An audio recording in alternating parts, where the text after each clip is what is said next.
team manager about just that, about managing these three when all of them are competitive.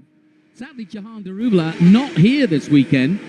Oh, and our first accident at Macau, and it's just at Hospital Bend, somewhat ironically. And I think, well, that looked like the number 8 to me. We'll get a confirmation, I'm sure, but that's our first incident. And if it is number 8, it's Yuki Tsunoda. Let's have a look. I didn't quite see the number. So virtual safety car on track. So that'll be indicated on the LED panel boards and on the regular marshal boards around the circuit. So that's very interesting. Oh, yeah, it is, you know, it's Yuki Tsunoda. And what he's happened as is he's come up the top of the hill, and it's a very, very hard braking. And also the car goes light at the top of that hill, under braking. And if you brake a little later than you should, it's very, very easy to go straight on, and that's what he's done. And he looks as though he's broken the front suspension, certainly buckled the right-hand wheel. He's okay, the Japanese driver, but he's lost the front wing. Watch this crane here.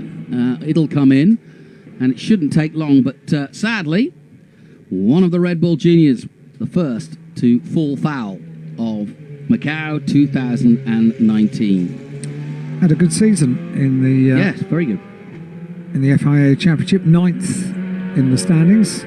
As we look down at the car, about to be recovered.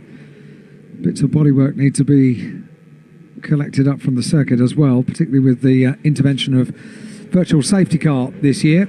It's the marshal's job to make sure the track is clean.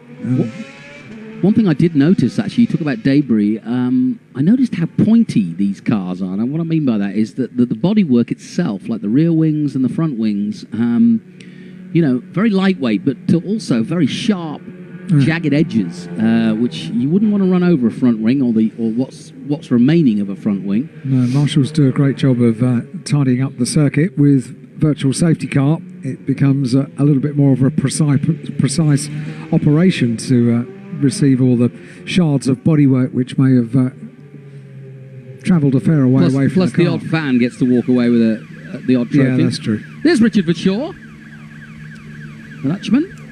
And there's our first look at the halo in the FIA F3 here at Macau for the first time.